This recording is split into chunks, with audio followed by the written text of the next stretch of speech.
Hi hello guys, நம்ம இலக்கிய சீரியலில் வந்து என்னென்ன சுவாரஸ்யமான விஷயங்கள் நடக்க போதுன்ட்டு இந்த ஒரு குட்டி ப்ரமோவாக பார்க்க போகிறேங்க.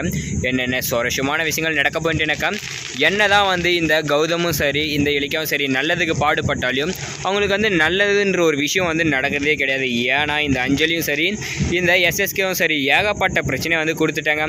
ஆனால் இந்த ஒரு டைமில் வந்து நம்ம அஞ்சலி வந்து என்ன பண்ணாங்கன்னா, நம்ம இலக்கிய கதையை வந்து முடிக்கணும் அப்படின்றதுக்காக இப்போ ஒரு பக்கம் வந்து என்ன பண்ணிகிட்டு இருக்காங்க, இலக்கிய பண்ண எல்லா விஷயத்தையும் வந்து, அதாவது அங்கே போயிட்டு இளநீர் கடைக்காரங்க அந்த இது காசு கொடுத்தது எல்லாத்தையும் வந்து வீடியோ எடுத்து வச்சுக்கிட்டு போலீஸ் கையிலே வந்து சும்மா காட்டிட்டாங்க. இன்னொரு பக்கம் வந்து என்ன பண்ணுறாங்க, நம்ம இலக்கியாவுக்கு எப்படியோ வந்து விஷயம் தெரிஞ்ச நம்ம இலக்கியம் என்ன பண்ணாங்கன்னாக்கா, இந்த எவிடன்ஸ் எல்லாம் வந்து மொத்தமாக அழிக்கணும் அப்படின்றதுக்காக வந்து பார்க்குறாங்க. ஆனால் அந்த இடத்துல வந்து நம்ம அஞ்சலி என்ன பண்ணாங்க, நம்ம இலக்கிய பின்னாடியே ஃபாலோ பண்ணி கை தட்டி கூப்பிட்றாங்க.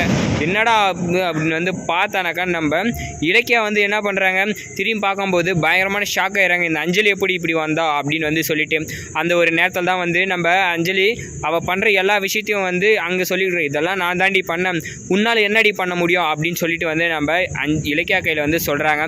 இலக்கியா வந்து என்ன பண்ணாங்கனாக்கா, இதெல்லாம் வந்து ஒரு எவிடன்ஸாக எடுத்து வச்சுக்கிறாங்க, அவள் மிரட்டுறது எல்லாத்தையும் வந்து போலீஸ் கையில் வந்து காட்டலாம் அப்படின்னு வந்து சொல்லிட்டு இந்த ஒரு நேரத்தில் தான் வந்து நம்ம அஞ்சலிக்கு சரியான ஒரு ஆப்பு என்னன்னாக்கா, அந்த நேரத்தில் நம்ம மகேஷும் வந்துடுறாங்க. மகேஷும் வந்துட்ட பிறகு காசு வந்து கேட்குறாங்க, இந்த மாதிரி கொடு அப்படின்னு வந்து சொல்லிட்டு, என்னால் முடியாது, உன்னால் முடிஞ்சதை பார்த்துக்கோ, இப்போ எதுக்கு இங்கே வந்தேன்னு வந்து கேட்க, நம்ம இலக்கியம் என்ன பண்ணாங்கனாக்கா, கையும் காலமாக வந்து நம்ம மகேஷை பிடிச்சி ஆதாரத்தெல்லாம் வாங்கிட்டாங்க.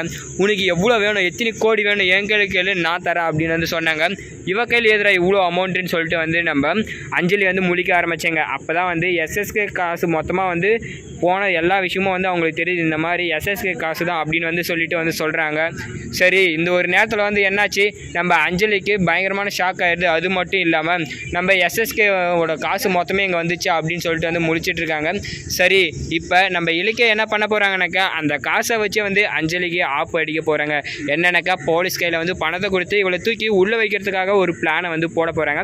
அது மட்டும் இல்லாமல் இவங்க என்னதான் வந்து ஆட்டம் போட்டிருந்தாலும், எவ்வளோ டைம் வந்து தப்பிச்சிருந்தாலும் இந்த டைம் வந்து அவங்களால தப்பிக்க முடியாது அப்படின்ற ஒரு விஷயம் வந்து ஸ்ட்ராங் ஆகிடுச்சு. நம்ம இலக்கியம் என்ன பண்ண போகிறாங்கனாக்கா, இந்த அஞ்சலியை கையும் காலமாக பிடிச்சி என்ன வாடி தூக்கி உள்ளே வைக்க பார்க்குற, இனிமேல் உன் கதை கந்தல் தான் அப்படின்னு சொல்லிட்டு வந்து நம்ம இலக்கிய இந்த ஒரு முடிவை வந்து எடுத்திருக்காங்க.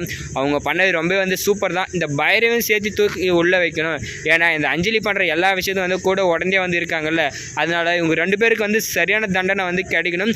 இதோட பெட்டரான தண்டனை ஏதாவது கொடுத்தா நல்லா இருக்குமா அப்படின்றத வந்து கமெண்ட்டில் கமெண்ட் பண்ணுங்கள். இந்த எஸ்எஸ்கேவுக்கும் சரி இந்த அஞ்சலி இந்த பைரவி 3 பேருக்கும் இப்போ சரியான ஆப் அடிக்க போகிறாங்க. நம்ம கௌதமோட அம்மா இந்த ரேவதி தான் அப்படின்ற ஒரு விஷயம் வந்து தெரிஞ்சால் எப்படி இருக்கும், அந்த விஷயம் தெரிஞ்சு நம்ம கௌதம் என்ன பண்ண போகிறாரு அப்படின்றத கமெண்ட் பண்ணி வீடியோக்கு லைக்கை போட்டு மறக்காமல் நம்ம சேனலையும் சப்ஸ்கிரைப் பண்ணிக்கோங்க.